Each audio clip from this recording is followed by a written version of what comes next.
Hello everyone, it's a pleasure to welcome you all to Revolution, a Marxist festival of ideas organised by Counterfire. We have around 600 people, just under 600 people who are registered for this event, which is fantastic. And it promises to be 2 days of excellent discussion and analysis with a range of international speakers. My name is Mona. I'm a member of Counterfire based here in London, and I'll be chairing this opening plenary titled COVID, Crisis and the Fight for a New Normal. Following that, there'll be a short break and then the option of joining 4 different breakout sessions. And I'll tell you a little bit more about what those sessions are and how to join at the end of this meeting. This will be one of the very few meetings that won't be opened up to the floor for discussion, but there'll be plenty of opportunity over the course of the weekend and during the breakout sessions for discussion as well. Just before we start, please do keep an eye out in the chat for links to reading material, links to future events, and of course, links to joining Counterfire if you feel inspired over the course of the weekend and would like to be a little bit more involved. And also, don't forget to use the hashtag when posting about the event. It's hashtag Revolution 2021. So we've got 3 outstanding speakers for this first opening plenary. Without further ado, I'll be introducing them now. The first of our 3 speakers is Tariq Ali, who's a writer, historian, and political campaigner. Go ahead, Tariq. Thank you. Hi. Okay. I'm very glad to be here at this Counterfire conference because we are now in a very strange period. What is interesting is that what the 2008 Wall Street crash didn't succeed in doing, i.e. a huge turn away de facto from the neoliberal variant of capitalism, COVID has succeeded in doing. I mean, if you look now at what Biden is up to, what even Boris Johnson is up to, what the European Union countries are talking, it's all about state intervention, especially in the States, which is ahead now of the Europeans.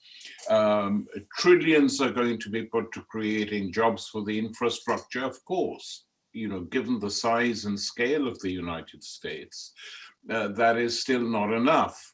But the very fact that the American financial and political establishment has decided to go for this is an indication, even though they don't spell it out like that, that the previous model is dead.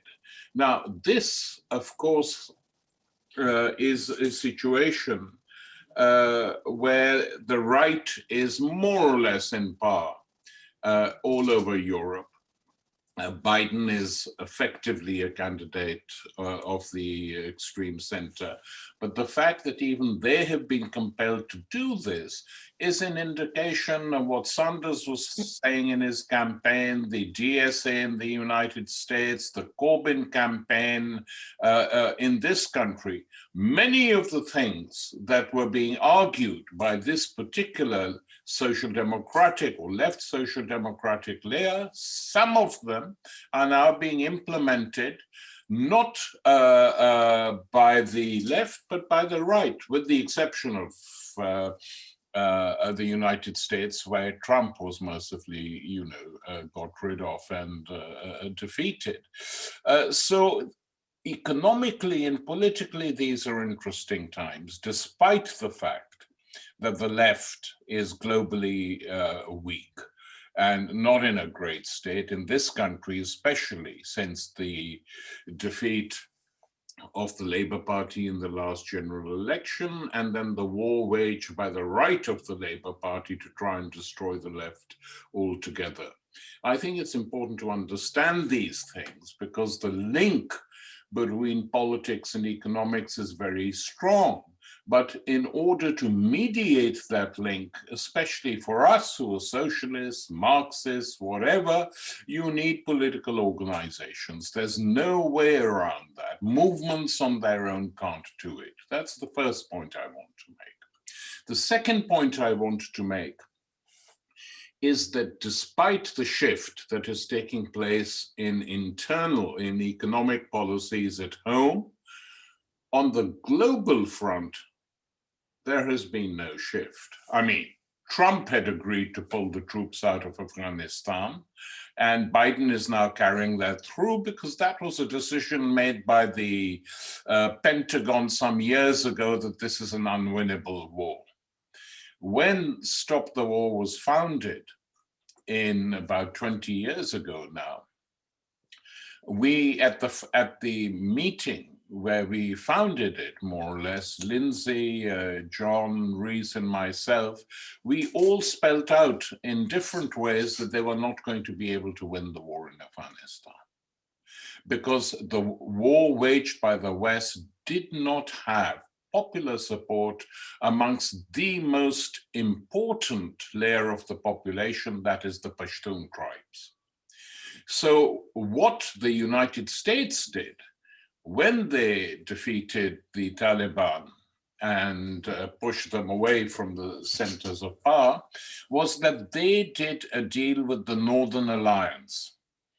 And this Northern Alliance was presented to the European and North American publics as something which is fantastically more advanced than the Taliban, etc., etc. In fact, most of them, the Taliban in a more extreme way, but the Northern Alliance people effectively followed the same policies. And some of you will recall the wives of the American president and the British Prime Minister, Bush and Blair, being wheeled onto television studios, radio, saying this is the war in Afghanistan was a war for human rights and especially a war for women's liberation. Well, you make the balance sheet on that, and it was a complete lie. And they had no intention of doing anything for the Afghan people at all. Had they built 200 hospitals and 600 schools and 100 teachers training centers and trained women to be doctors, to be pilots, we would have said, okay, well, but they did nothing of that. Absolutely nothing. It was a neoliberal war, a war of destruction, and within the country, a tiny elite prospered, just like happens in the West. That was the war in Afghanistan, and then it became a geostrategic necessity. Afghanistan is on the border with China, we can't quit, as if the Chinese were threatening that country.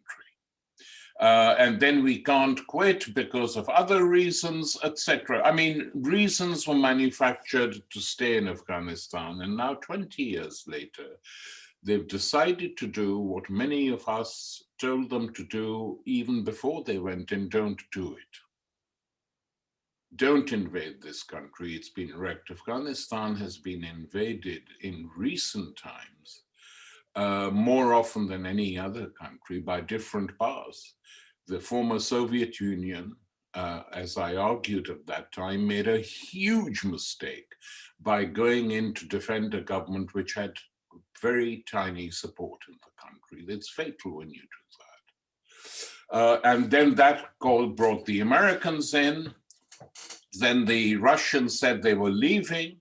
And actually, it was a very disciplined and orderly withdrawal. General Gromov, the Soviet military commander, led his troops out on foot across the Amu Bridge and went back into what was then the Soviet Union. They just left. These guys, they leave, they don't leave. Remember what's going on in Iraq? Oh, we're leaving. Oh, no, we leave 1,000 soldiers more. Yeah, Syria, where they're still waging a full-scale war in some parts of the country and backing some of the most retrograde elements.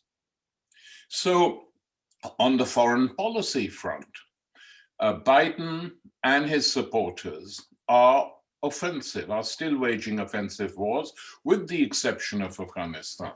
Now, what with the withdrawal from Afghanistan necessitates is to draw India back from that part of the region. The Indians have been very active on different levels in 20 years. They panicked when they heard news of the withdrawal, and the recent overtures made by the Indian government on Kashmir by having this fake meeting with Modi and the Kashmiri liberation movements and opposition movements, every Kashmiri who attended said it was a fake meeting. The aim of the meeting, serious Indian commentators are saying, there was only one aim: to mend the breach with Pakistan, since Pakistan will now become once again a key player in what happens in Afghanistan. So this is a manufactured mess. All one can hope is that there won't be a new civil war between the Northern Alliance and the Taliban, which wrecked the country after the Russian withdrawal. So we shall see. But it's a move they were forced into making because they were getting nowhere. And the role the British have played in this has been appalling as well. Of course, they follow the Americans, so if there's an American withdrawal, there's a British withdrawal. But atrocities and crimes reported that have been committed by British soldiers, reported by human rights organizations, by the Afghans themselves, are not something to shrug off. They are part and parcel of the way this new wars army has been constructed in Britain. Very aggressive, the propaganda is quite vicious, and they then do what they did in Iraq and in Afghanistan, and what they will probably do anywhere else they're ordered.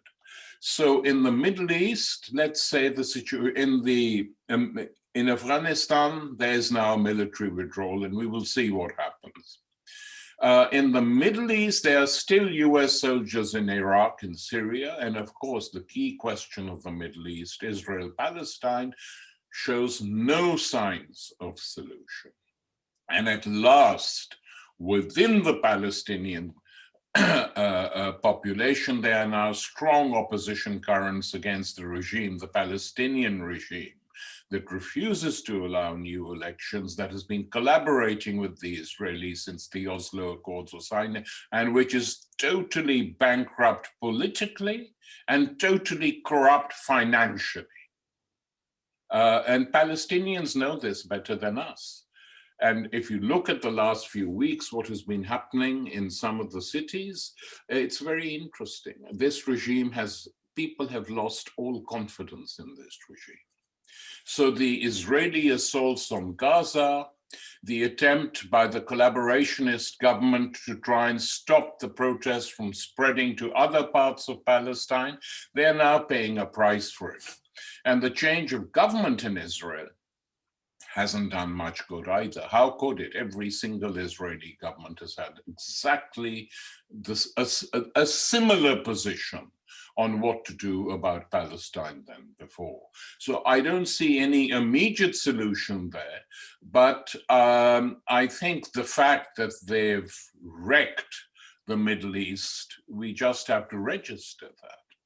Every single American NATO-backed intervention in the Middle East, the design has been to totally damage, take away, destroy the sovereignty of any independent-minded state there, and if and where necessary, divide the state up into little pieces, set up puppet governments so that it's easier to control. Time-honored imperialist tactics. This is what they've done in Iraq. I mean, let's face it, the Kurdish areas in Iraq are effectively an Israeli-American protectorate. Other parts of Iraq, especially parts of the north, are in a chaotic situation. And we have a government in power now which is close to Iran, and that's why the United States won't leave. On Iran, by the way, as a footnote, all attempts to provoke the Iranians into doing something which would justify war have failed. So far, they've failed. So we shall see how the Biden government proceeds. And we shall see how their camp followers in Europe proceed. And the third thing worth stressing in the world today is the rise of China, the economic rise of China, and the fact that the world market has shifted eastwards, the center of the world market, and that China is the workshop of the world in the production of commodities, has meant a huge challenge to the United States on some levels, that their economic hegemony has been challenged, not their political or military hegemony. Their economic hegemony has been challenged, and how then to train and discipline the Chinese, who they thought they'd got under control. Now here, what is interesting to notice, that the Chinese and the Russians, just as looking at them geostrategic paths, have changed. They have shifted, which has caused problems for US and NATO foreign policy initiatives. What has been the shift? That the United States and its allies prefer these countries to do everything they are asked to do by the West. So they were happy with Yeltsin for ages. He could bomb Chechnya, he could destroy Grozny in the name of the war against terrorism. They didn't complain in the least bit about the Chinese human rights violations in Tibet or Xinjiang. No problems at all for the United States. Suddenly, the Russians and the Chinese on different levels start opposing US foreign policy. I mean, Putin does it in a very, brash way by sending Russian troops into Syria, which stops. I mean, whether you like it or not, I don't particularly like it, but the effect of that has been to stop Syria becoming yet another state captured, recolonized by the United States. And I haven't talked about Libya, which was a huge disaster. 30,000 Libyans dead. 3 different jihadi factions in control of 3 different parts of Libya. This is the legacy. This is the legacy of the United States empire and Britain and France in particular, as far as Libya is concerned. I mean, the Blair government and its favored stooges were taking money from Gaddafi. The LSE was giving Gaddafi's son a fake PhD in return for funds.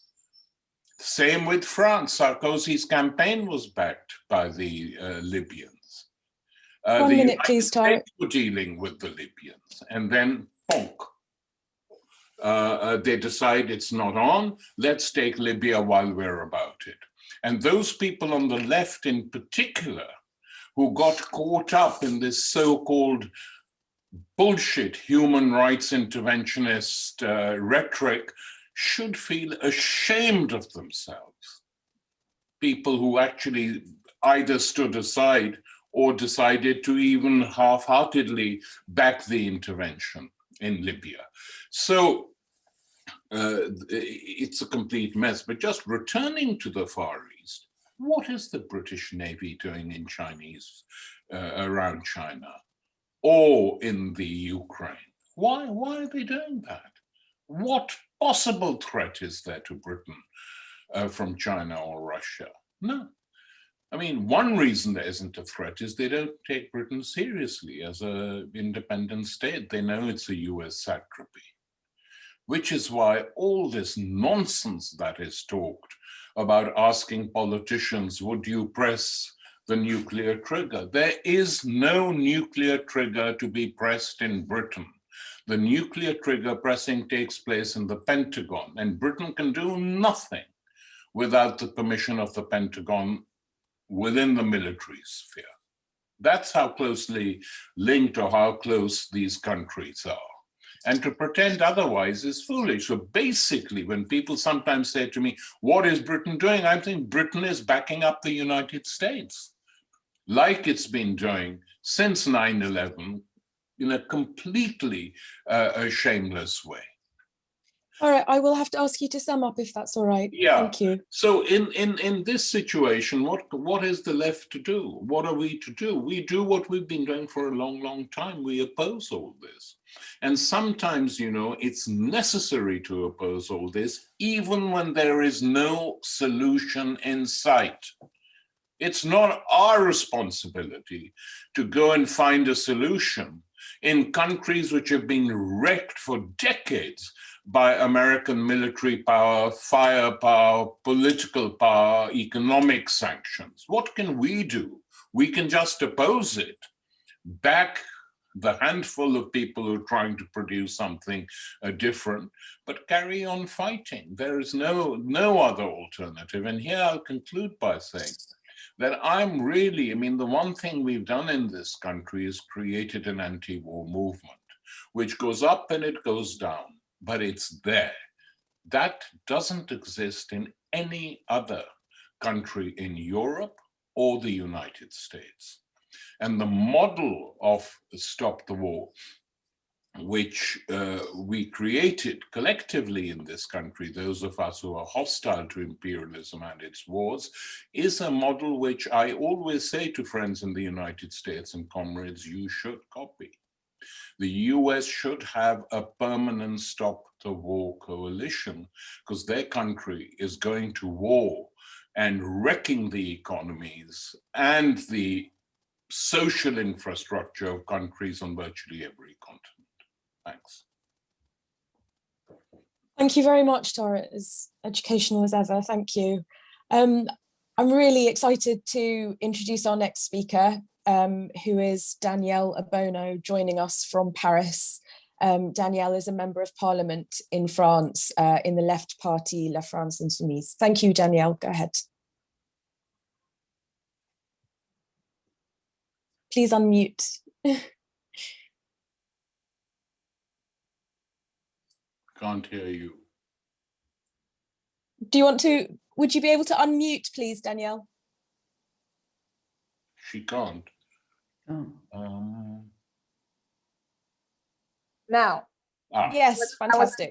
Welcome. About to unmute myself, so thank you. Thank you, Mona, and thank you, Counterfire, for inviting me to this panel.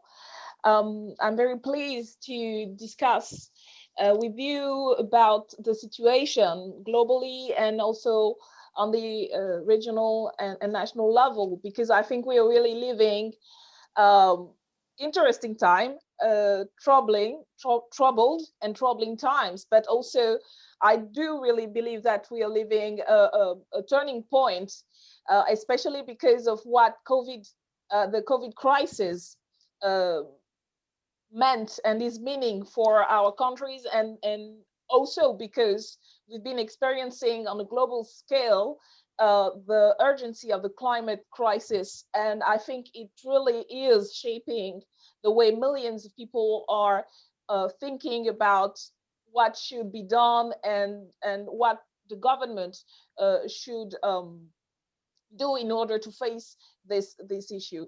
So about COVID, I wanted to say that it's beyond a health crisis. I think it's really a civilizational crisis that we've been experiencing, because it showed on the global scale the failure of this capitalist system, the failure of the neoliberal agenda and the policies that have been weakening social services and especially health service all around the world. And the reason the entire world had to stop actually and to go on lockdown is because of the pressure on the health service, on the health system in most countries. And I think in those moments, everybody realized how precarious our so-called developed, even in the so-called developed world, advanced societies, supposedly advanced society, how precarious our existences were, our lives were, and also how it depended on the very people who are unseen, who are despised because of their manual work and the supposedly low-leveled work they are doing. I think about people worker in supermarkets and transport workers, and of course health workers also have been and are and still are fighting for us in order to live and to survive this very difficult period. So it's a turning point because it pushed, and Tariq Ali said that at the beginning of his speech. It also pushed governments to momentarily acknowledge the failure of free market, the failure of neoliberal as a system that could solve any problems, and they had to stop and put on pause their agenda for a while. But I think what is very interesting, especially in France, what we've been witnessing is that we have Emmanuel Macron, who is the poster child of neoliberal agenda and posited himself as the man who will do what nobody before him was able to do, is to really destroy all the working class conquest and all the public services, and to really manage France like a startup, or like this neoliberal dream of free market and minimal public intervention. And he had to acknowledge the need to change it during the biggest moment during the lockdown, and saying that we have to find another way to organize society, because the way we're doing is problematic. And he had big words about that.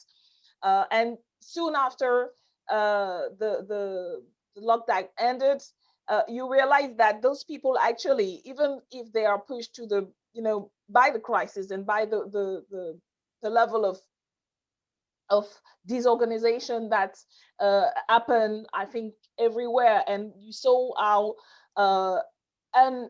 incompetent and how absolutely useless those people were, those experts and neoliberal, consulting agency were enabled in France to organize properly the health response to the crisis. So they had to acknowledge partly their failure, but they are unable actually to see beyond their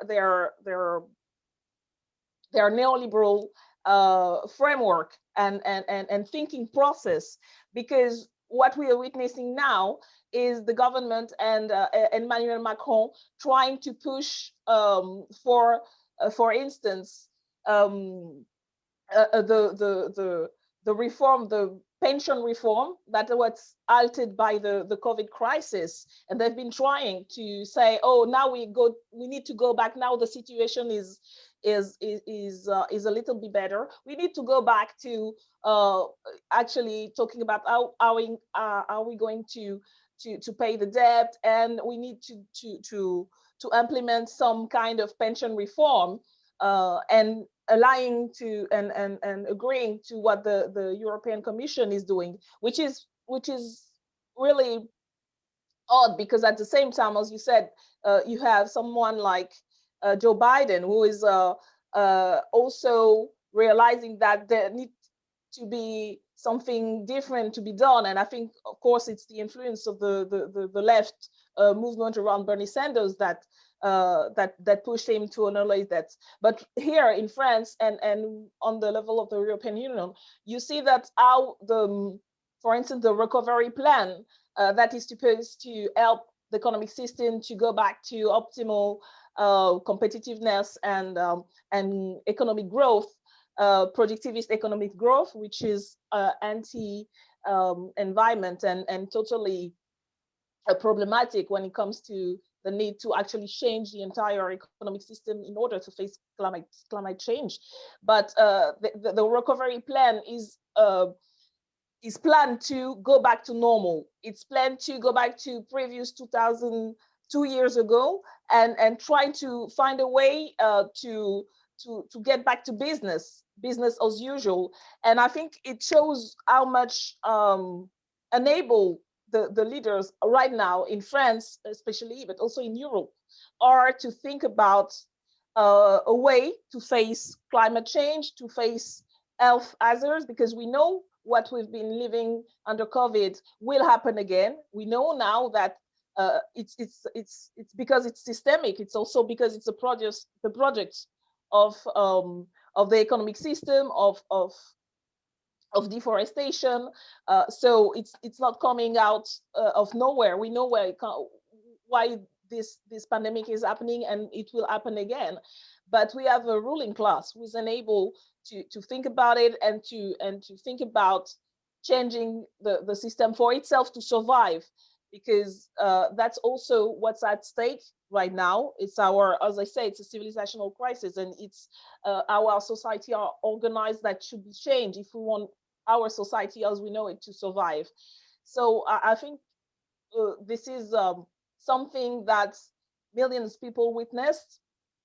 And also, to me, what's very interesting is to see how people also have been realizing where the strength of the society actually lies, which is on working class people, because those were the people, as I said earlier, who were able to, in the health worker, who were able to fight for us and to save our lives, and also regular people in supermarkets, regular people in clinic services were essential to our surviving. And I think that's something we need to point a lot and to remind people that we were able to face this unprecedented crisis, not thanks to the ruling class or the big brain, economic big brains, but because of working class people. And that's all the more important. That a second point I wanted to make is what we've seen now is during this very difficult time, not everybody faced the situation the same way. Recently we had, it was the past week, we learned how the mega rich worldwide, but also in France, especially in France, had got even richer during the crisis, which is when we witness the prospect of mass employment rising due to COVID crisis, but also due to bosses using the COVID crisis to lay off people and saying it's because of COVID, but it was already planned before the crisis, and now they're using it. The same people who benefited from public aid during the crisis, with the state helped a lot of big businesses with unemployment or partial unemployment benefit given by the state, but the same one are planning to lay off and to fire thousands of people. And at the same time, so there is already increases in unemployment rates, and a lot of people who fear for their future and their employment in the future, because we expected the next wave will be social and economic wave of unemployment and poverty rise in France. But while this is happening, while this is underway, we also learned that, for instance, in France, Bernard Arnault, which is one of the richest men in France and in the world, has gotten richer.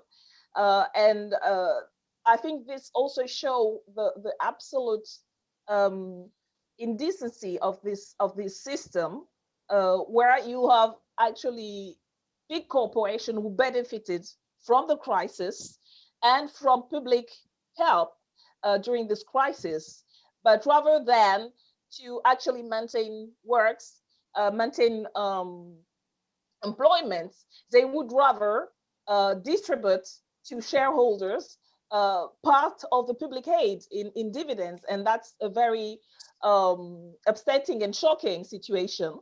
A recent poll in France this past week showed that up to 66% of the people who were aware of this disparity, of the fact that mega rich French families and CEOs got richer during the crisis, they were shocked by that, and they think we should tax them more. And also, they also think that rather than a pension reform that will make the working hour and the workers work longer, we should tax the rich, actually tax them more in order to enable everybody to have a good pensions. And I think this feeling of injustice and the fight against this fiscal and social injustice is all the more is stronger now, because people realize that inequalities haven't been reduced by the crisis, but have deepened during this crisis. And I think that's something also we should really acknowledge and work on that, and work this sense of there need to be more social justice in our countries. Big governments have been talking about solidarity and applauding health workers and all that, but it's only paying lip service if there's nothing to be done in actually making our health system better and reducing inequalities in a time where we fear there will be economic difficulties for millions and millions of people. So that's to me, that's the second point on the situation, on the analysis of the situation. And the third point I wanted to make is about how the government have been responding also in France, but I think that's also been witnessed in other countries. A recent Amnesty International report showed that COVID was used in a lot of countries, even in European countries, to reduce freedoms and to implement very problematic legislations. That's the case in France. And at the same time, you have far left, far right, right wing forces that have been on the rise, that have been legitimized in the media, and it's a particular threat in France that we're facing right now with a year before the presidential election, which is the biggest election in France, where we have been said that we only have the choice between Emmanuel Macron, which is, the neoliberal right-wing president who's been implementing anti-social and anti-climate legislation, and we've been also legitimizing the far right and with waging cultural war against anti-racist and very vicious ideological right-wing ideological war against progressives as a whole. And it's either Macron or Marine Le Pen, who is the leader of the far right organization, that has been more and more normalized on the political and especially in the media, to the point where it's our movement, a progressive left movement, who is now demonized, and Marine Le Pen is welcome everywhere. So I think this is also— 1 minute, please. Yeah, this is also a situation when we see the governments are not only unable to resolve the economic crisis and the health crisis which we are facing, and the climate crisis, but their response is to be more and more reactionary and authoritarian. And I think that's to finish my point is those are the elements and not only the problems we're facing, but also the challenge for the left, because in this period, the reason why there is this increasing inequalities and rise of authoritarian measure and regressive policies is because those people are unable actually to face the challenge. And I think we, the left, are in a position where we should mobilize to fight back. And also we are in a position, especially in France, to actually say we can do things in a different way, and we can convince the majority of the people that we can do it. And that's the task ahead for us. and it's very important that we share this.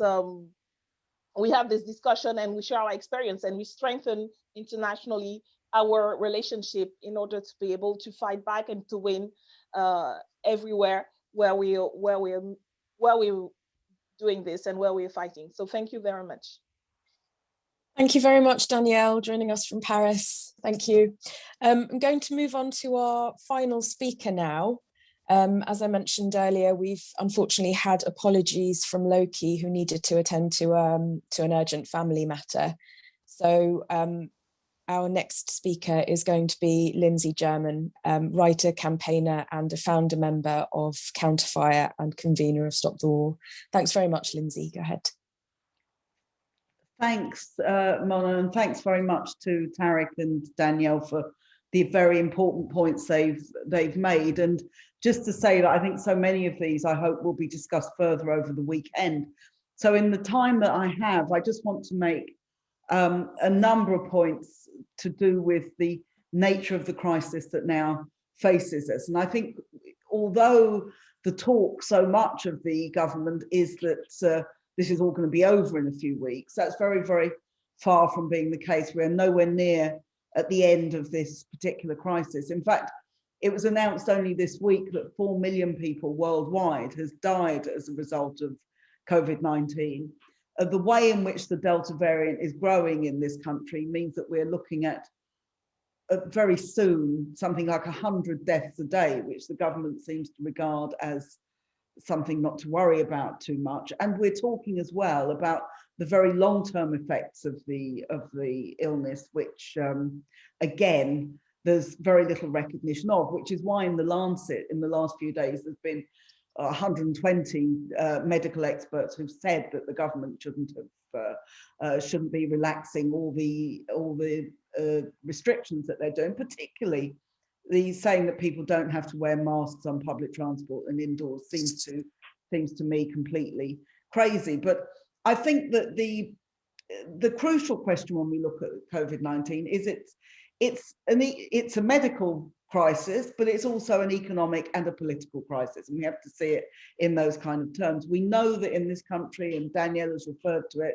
in France, and it's true in all the countries, that what the crisis has done is to highlight the existing inequalities in society, the position of women in society, the position of Black and ethnic minorities in society, the position of working class people and some of the poorest working class people in society. And still in Britain, you see where the worst cases are, correlates directly with some of the poorest incomes, with some of the worst housing and some of the worst health outcomes anyway. So this is the kind of situation that we have, and we have a government which a year ago was supposedly enthusiastic about clapping for carers and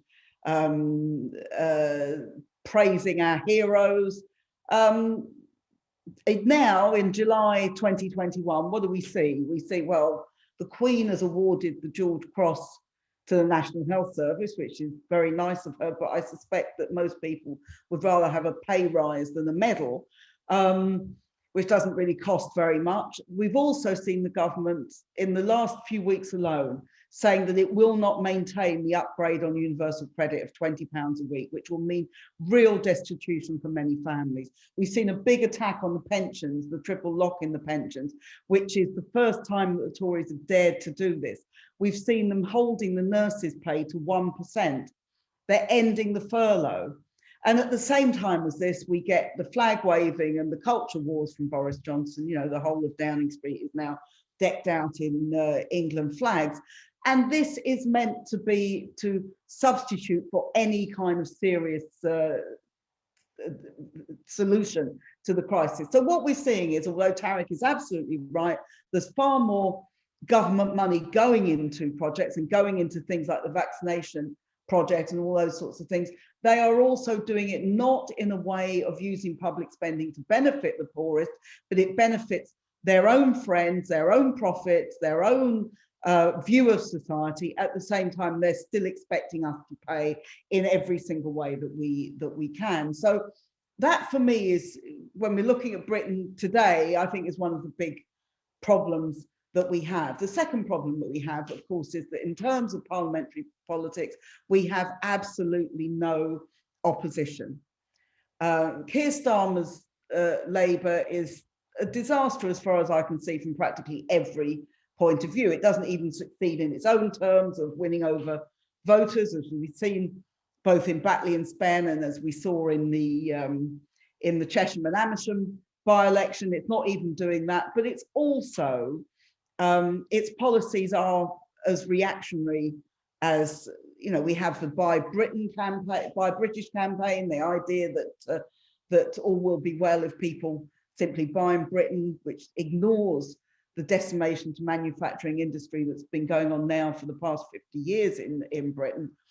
Angela Rayner, in talking about the troops withdrawing from Afghanistan, which Tariq referred to, Angela Rayner is practically begging for the troops to stay in Afghanistan in a way that even the Tories aren't. And instead of Labour saying, why doesn't the government apologise for this disastrous war, they support all these different kind of things. And of course, we've had Keir Starmer, the weekend of July the 12th, which is many people here will know is a weekend which is celebrated by the Unionists in Northern Ireland and has been long seen as part of the discrimination and repression against the Catholics. It's this weekend that Keir Starmer has taken the opportunity to say that he, as Labour leader, is opposed to any idea of a united Ireland, even though this is a key component of the Good Friday Agreement. So you've got a government which has an opposition which has absolutely no idea of how to relate to the very, very deep sense of crisis that people feel. And I think this is reflected in its continued attacks on the left. Jeremy Corbyn still hasn't had the whip restored to him after, what, 9 months, 10 months that it was withdrawn. I see no sign that that's going to happen.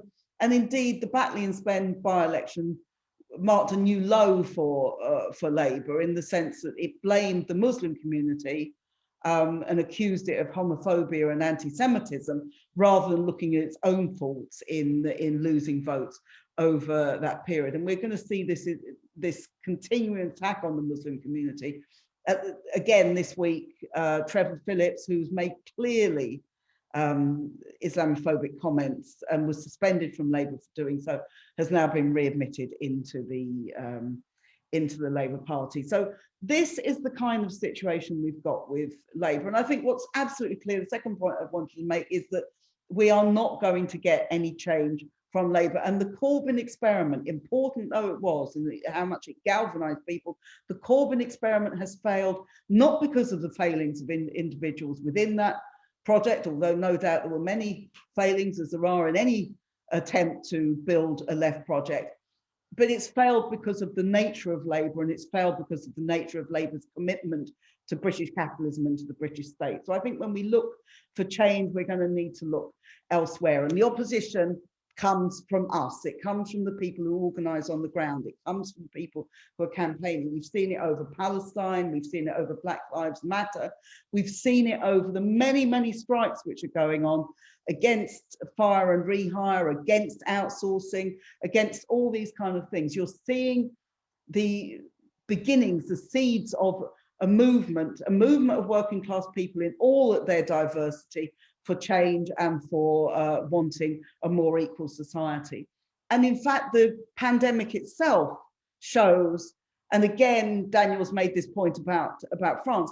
What did the pandemic show us? It showed us the fantastic sense of cooperation that working class people, that ordinary people have, the huge sacrifices that people made, the kind of work that not just the health workers did, but the workers who pick up our rubbish, the workers who deliver food, the people who work in supermarkets, the people who drive our trains and buses.